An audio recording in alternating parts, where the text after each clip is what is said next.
तो महाशिवरात्रि के अवसर पर महास्नान महाकुंभ में हो रहा है। आपको सीधी तस्वीरें आपको दिखा रहे हैं। ये शाही स्नान, अब तक बता दें आपको कि तकरीबन 45 लाख लोगों ने आस्था की डुबकी लगाई है। त्रिवेणी संगम किनारे आस्था का अद्भुत मेला, अद्भुत नजारा देखने को मिल रहा है। तकरीबन सुबह 6 बजे तक करीब 45 लाख लोगों ने आस्था की डुबकी लगाई। महाशिवरात्रि की पावन अवसर पर अंतिम महास्नान त्रिवेणी संगम।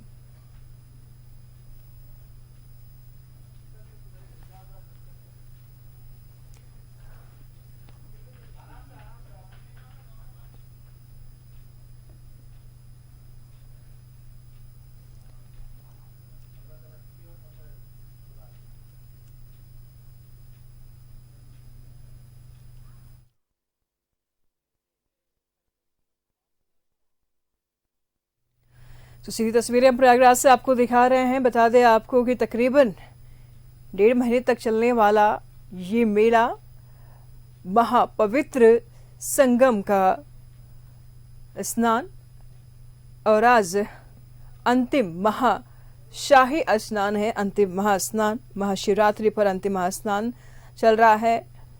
भक्तों की भारी भीड़ उमड़ी हुई है। तस्वीरों में आप साफ तौर पर देख पा रहे हैं। यहाँ शिव जी की भी तस्वीर आप देख पा रहे हैं जहां इनका अभिषेक किया जा रहा है। प्रयागराज से सीधी तस्वीरें हम आपको दिखा रहे हैं जहां महाशिवरात्रि पर अंतिम महास्नान किया जा रहा है। तकरीबन 6 बजे तक की अगर रिपोर्ट की बात कर ले तो 45 लाख लोगों ने आस्था की डुबकी लगाई है और 7 बजे की अगर अपडेट की बात कर लें तो 45 लाख से ऊपर लोगों ने आस्था की डुबकी लगाई है। तो शाही स्नान आज का दिन बेहद खास है। लोगों की भारी भीड़, श्रद्धालुओं की भारी भीड़ उमड़ी हुई है प्रयागराज की संगम धरती पर। और ऐसे भी सुरक्षा के मद्देनजर सबको हिदायतें जरूर दी जा रही है कि अफवाहों में ना आए और सबको आस्था की डुबकी लगाने की तस्वीरें भी साफ तौर पर देखा जा सकता है। फिलहाल शिव जी का महाअभिषेक की तस्वीरें आप देख पा रहे हैं। प्रयागराज से सीधी तस्वीरें हम आपको दिखा रहे हैं जहां महाशिवरात्रि के अवसर पर महाधूम देखने को मिल रहा है, महास्नान देखने को मिल रहा है। इस बीच के अनुसार यहां दर्शन करने से व्यक्ति के सभी दुखों का अंत होता है। भगवान भोले शंकर का आज विशेष दिन और विशेष अवसर पर सोमनाथ पर महाशिवरात्रि का खास आयोजन हर वर्ष होता है और इसी अवसर पर आज भी यहां पर भव्य आयोजन किया जाएगा। महाशिवरात्रि आध्यात्मिक पथ पर चलने वाले साधकों के लिए बहुत महत्व रखती है। यह उनके लिए भी बहुत महत्वपूर्ण है जो पारिवारिक परिस्थितियों में हैं और संसार की महत्वाकांक्षाओं में मग्न हैं। पारिवारिक परिस्थितियों में मग्न लोग महाशिवरात्रि को शिव के विवाह के उत्सव की तरह मनाते हैं। वापस ये संगम का वो नजारा जहां पर अभी अहले सुबह है, सुबह 7:10 होने को हैं और हम देख सकते हैं कि अलग अलग घाटों से जो नौका के माध्यम से लोग संगम आते हैं और पवित्र संगम में अमृत स्नान की डुबकी लगाते हैं, वो नौकाएं आपको दिख रही। ये नौकाएं सरस्वती घाट जो बोट क्लब है, बलुआ घाट है, वहां से आती हैं और लगातार नौकाओं के आने का क्रम जारी है। कुंभ जो 13 जनवरी 2025 को शुरू हुआ और आज 26 फरवरी यानी महाशिवरात्रि के दिन इसका विधिवत और औपचारिक समापन होना है। कोई मेला, कोई महोत्सव, आस्थाओं के प्रकटीकरण का कोई प्रयास, साधुओं की कभी न समाप्त होने वाली अटूट कतारें, राष्ट्रीय अंतर्राष्ट्रीय मीडिया का आकर्षण, भीड़, चहल पहल, स्नान का अवसर, आखिर क्या है कुंभ? इन तमाम दिनों में लोग यही समझने का प्रयास करते रहे। सैकड़ों वर्षों से कोई एक जुटान हर 6 और 12 वर्ष में होते रहे और आने वालों की संख्या लगातार बढ़ती ही जाए तो ये तो चमत्कार ही है। कुंभ को केवल धार्मिक आयोजन ही न माना जाए, ये तो आध्यात्मिक पर्व भी है। कुंभ शक्ति है भारत की, प्रेरणा है सनातन धर्म की, चमत्कार है संगम का, कल्पवास का पुण्य है कुंभ और तीर्थराज प्रयाग के मस्तक पर दमकता है कुंभ। सदियों से कृषि विज्ञान और तान के आदान प्रदान का असाधारण मंच है कुंभ। साधारण मनुष्य को निर्दोष आस्था का मुकुट है कुंभ और भीड़ प्रबंधन का अद्भुत कौशल भी है कुंभ। सृष्टि में सभी संस्कृतियों का संगम है कुंभ। कुंभ आध्यात्मिक चेतना और मानवता, नदियों, वनों एवं ऋषियों और संस्कृतियों का प्रवाह भी है। कुंभ जीवन की गतिशीलता, प्रकृति एवं मानव जीवन का संयोजन भी है। कुंभ ऊर्जा का स्रोत है और आत्म प्रकाश का मार्ग है। आम आदमी की शक्ति और आस्था का चरम है कुंभ। सर्दी जब हड्डियों को गला रही होती है तो सुबह हमने देखा कि कैसे 4 बजे यहां शाही स्नान भी हुए। उस सुबह के 4 बजे का नाम भी है कुंभ। 1 लोटा गंगा जल घर ले जाने का प्राणाम्य श्री नाम कुंभ है और यमुना नहाकर गंगा नहाने की स्वीकृति कर लेने की निर्दोष आस्था का नाम भी है कुंभ। प्रसार भारती, दूरदर्शन और आकाशवाणी दोनों ने आपके लिए विशेष आयोजन किए हैं ताकि आपको विशेष कैमरा एंगल्स के जरिए कुंभ के न सिर्फ अलग अलग पहलुओं को हम दिखा सकें, जो लोग किसी भी कारण से इस दिव्य और भव्य आयोजन में नहीं आ पाए हैं वो भी विशेष लाभ ले सकते हैं कुंभ के इस आयोजन से। साधुओं की चरण रज को चुटकी से उठाकर माथे से लगा लेने की, चकित करने की विनीत आस्था का नाम है कुंभ। स्नान के बाद संगम के तट पर अगल बगल बैठे धनी निर्धन के बीच है कुंभ। काशी विश्वनाथ का ये सीधा प्रसारण आप देख रहे हैं। नमामि शमीशान निर्वाण रूपम विभुम व्यापकम ब्रह्म वेद स्वरूपम निजम निर्गुणम निर्विकल्पम निरीहम चिदाकाशमाकाश वासम भजेहम। शिव की आराधना का पर्व महाशिवरात्रि और महाशिवरात्रि पर साधुओं का, सन्यासियों का, नागाओं का काशी विश्वनाथ मंदिर में पहुंचकर दर्शन करना। वस्तुतः मिनी कुंभ लगता है काशी में। तीर्थराज प्रयाग मणि मुकुट की तरह दमकता वो सितारा है सनातन के मस्तक पर, जिसकी गाथा सदियों से हम गाते, सुनाते, गुनते चले आ रहे हैं। काशी में प्रत्येक महाकुंभ के बाद एक मिनी कुंभ लगता है, लघु कुंभ का पौराणिक उल्लेख मिलता है।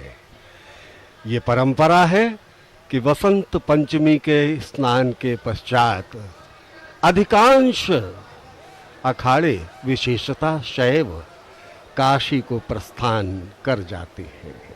वहां भी ये, अब हम सोमनाथ जी के विषय में तो इतना कुछ पौराणिक तथ्य प्राप्त होते हैं कि भगवान भोलेनाथ देवाधिदेव महादेव, इस ब्रह्मांड के जगतपति, हमारे सबके नाथ, सोम के नाथ, चंद्रदेव के नाथ हैं वो। भगवान भोलेनाथ कहाँ नहीं है? ये गंगा उन्हीं की जटा से तो निकली। तीर्थराज प्रयाग का संबंध गंगा से कुछ तो विशिष्ट होगा, जो यहीं चुना गया वो स्थान सृष्टि के रचयिता के द्वारा कि सूर्य पुत्री यमुना का संगम इसी स्थान पर होगा। यही वो स्थान जहां सृष्टि की रचना के लिए प्रथम यज्ञ आहूत किया गया। प्राग शब्द से उत्पत्ति है प्रयाग की। प्रा अर्थात प्रथम याज्ञ, जहां पर कोई यज्ञ आहूत किया गया। उल्लसित, उत्साहित, हर्षित ये सब श्रद्धालुगण बस गंगा मैया के पुण्य की एक डुबकी लगाकर जन्म जन्मांतर के लिए पाप दोष से मुक्त धन्य हो जाते हैं। और धन्य है वो प्रयागराज। विश्व के आधे देशों की आबादी का योग कर दिया जाए उससे कहीं अधिक श्रद्धालुओं का भार इस तीर्थराज प्रयाग ने विगत 40-45 दिनों के अंतर्गत वहन किया है। धन्य है। और पुनः हम पहुंच गए हैं, बता रहे थे हम आपको, काशी का पुराना संबंध है। दरअसल होता ये है कि वसंत पंचमी के बाद ये प्रायः प्रश्न लोगों का होता है कि ये नागा साधु जाते कहाँ हैं यहाँ से। पहले ये काशी जाते हैं, काशी में मिनी कुंभ लग जाता है, सज जाता है वहाँ पे हमारे इन सभी साधु संतों का मेला, और सज उठते हैं वहाँ भी गंगा के तट, लग जाता है वहाँ भी तंबुओं का शहर और साधुओं का डेरा पड़ जाता है।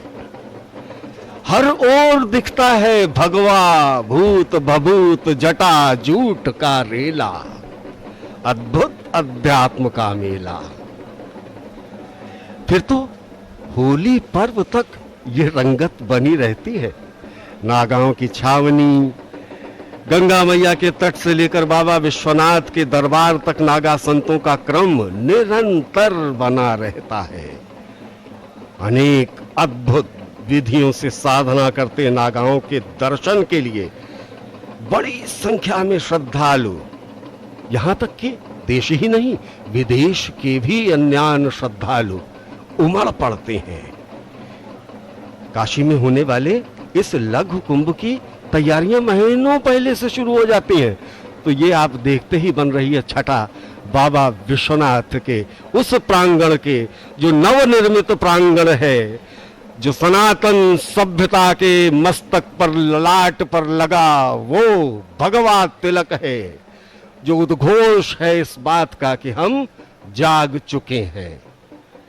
सनातन की जागृति का अर्थ समझते हैं? सनातन की जागृति का अर्थ है विश्व का कल्याण, ब्रह्मांड का कल्याण, अखिल सृष्टि के कल्याण की कामना करने वाली संस्कृति सभ्यता है सनातन। और उसका यहां आप उद्घोष देख रहे हैं बाबा विश्वनाथ के मंदिर में। जी हां, धर्म की विजय और अधर्म का विनाश, प्राणियों में सद्भावना और विश्व का कल्याण, इसी मनोभाव के साथ इस महाकुंभ का आयोजन हुआ। और प्रयागराज में महाकुंभ के बाद नागा साधुओं के काशी प्रवास और बाबा विश्वनाथ के दर्शन करने की कई वर्षों पुरानी परंपरा है। ऐसी मान्यता है कि जब तक काशी में दर्शन और तपस नहीं होती तब तक कुंभ स्नान पूर्ण नहीं माना जाता। इसी परंपरा के तहत सनातन धर्म के ये रक्षक, भोलेनाथ की ये फौज यानी सेना माने जाने वाले नागा साधुओं ने काशी के गंगा घाटों और अखाड़ों के आश्रमों में डेरा डाला और आज यानी महाशिवरात्रि के महापर्व पर गंगा स्नान कर पहुंच गए हैं बाबा विश्वनाथ के दरबार में। और ये बात उल्लेखनीय है कि अब की बार ये पहली बार है जब नागा साधुओं के द्वारा काशी विश्वनाथ मंदिर में ये नवनिर्मित जो कॉरिडोर है यहां प्रवेश किया गया है। क्योंकि नागाओं का आगमन, जैसा कि हम सभी जानते हैं कि नागाओं का आगमन सिर्फ महाकुंभ मेले में ही होता है। काशी विश्वनाथ में नवनिर्मित कॉरिडोर में पहली बार पदार्पण हुआ है नागा साधुओं का। महाशिवरात्रि का आज महापर्व है, शिव और शक्ति के मिलन का महापर्व है। कहते हैं शक्ति के इकार के बिना शिव भी शव हो जाते हैं। तो ऐसे शिव, ऐसी शक्ति और शिव के दास नंदी के नाम पर नामांकित ये नंदी द्वार, जिसकी अनूठी छटा, जिसका वैभव आप अपने टेलीविजन स्क्रीन्स पर अभी देख रहे थे। करोड़ों की संख्या में, जैसे कि हमारे साथी कमेंटेटर ने भी बताया कि पिछले 40-45 दिनों में करोड़ों की संख्या में श्रद्धालुओं का आंकड़ा पहुंच चुका है। और अनुमान है कि आज भी विशाल जन समुदाय, जन समूह उमड़ेगा प्रयागराज में। हर कोई स्नान करना चाहता है इस पवित्र जल में। स्नान के पश्चात दान करना चाहता है, पूजन करना चाहता है, अर्चना करना चाहता है, आरती करना चाहता है इस पवित्र त्रिवेणी की। क्योंकि अगर आज नहीं तो अब ये मौका मिलेगा नासिक के कुंभ में, और वहां चूक गए तो 2028 में मौका मिलेगा अवंतिका नगरी उज्जैनी के कुंभ में। ये एक बार पुनः दृश्य काशी विश्वनाथ मंदिर वाराणसी से, जहां नागा साधुओं का और अन्य सन्यासियों का जत्था पहुंच चुका है। नागा साधुओं की वैसी ही राजसी प्रवेशाई यात्राएं आयोजित की गईं काशी में भी। और ये देखिए कितना सुंदर दृश्य है। किसी के हाथ में त्रिशूल है, किसी के हाथ में भाला, कोई डमरू का वादन करते डम डम डम डम डम डम अपने शिव, अपने आराध्य की स्तुति करते हुए अपने भोले बाबा के गर्भगृह में प्रवेश करने के लिए आतुर है। ये लघु कुंभ काशी में जो सजता है, उसमें भी पेशवाई ठीक उसी तरह निकलती है अखाड़ों की, जिस तरह तीर्थराज प्रयाग में होता है। और ये क्यों होता है? ये इसलिए होता है कि ये परंपरा चली आ रही है। क्योंकि देवाधिदेव महादेव परम आराध्य हैं नागा साधुओं के। जब ये दीक्षा लेते हैं उस वक्त ये प्रथम रात्रि जो होती है दीक्षित होने की, उस दिन केवल महादेव का जप ही इनको करना होता है। कठिन तपस्या होती है, वो टूटना नहीं चाहिए। क्रम टूट जाता है तो पूरी ईमानदारी से वो नागा साधु कह देता है मेरी तपस्या भंग हुई। फिर उसे मौका कब मिलेगा? अगले अर्धकुंभ या कुंभ में ही मिल पाएगा। तो ये वहां पहुंच के, अब प्रयागराज देखिए, ये सब उपक्रम शुरू कहाँ होते हैं? तीर्थराज प्रयाग में। और आज महाशिवरात्रि का अंतिम पर्व स्नान, महाकुंभ 2025 का ये भावुक होने के भी क्षण है। एक तरफ आज उल्लास है, महाशिवरात्रि है, हमारे बाबा की बारात सजेगी। उधर गौरा आज सज धज के पूर्णतया आतुर होंगी शक्ति शिव से मिलन के लिए। आज तो उल्लास का दिन है, किंतु भावुक होने का इसलिए कि ये सुअवसर कुंभ तो और भी आएंगे, जैसा कि हमारे साथी कमेंट्रेटर ने आपको बताया, निश्चित ही आएंगे। उज्जैनी में भी आएगा, नासिक में भी आएगा, हरिद्वार में भी आएगा, किंतु तीर्थराज प्रयाग का ये महाकुंभ अब 144 वर्षों के बाद ही आएगा। कई पीढ़ियां बीत जाएंगी। प्रयागराज की तस्वीरें आप देख रहे थे और साथ ही साथ वाराणसी की भी तस्वीरें आप देख रहे थे। काशी विश्वनाथ की तस्वीरों ने तो मन मोह लिया, क्योंकि जहां एक तरफ प्रयागराज में महाकुंभ लगा हुआ है तो वही अल्प कुंभ का भी नजारा काशी विश्वनाथ में देखने को मिला।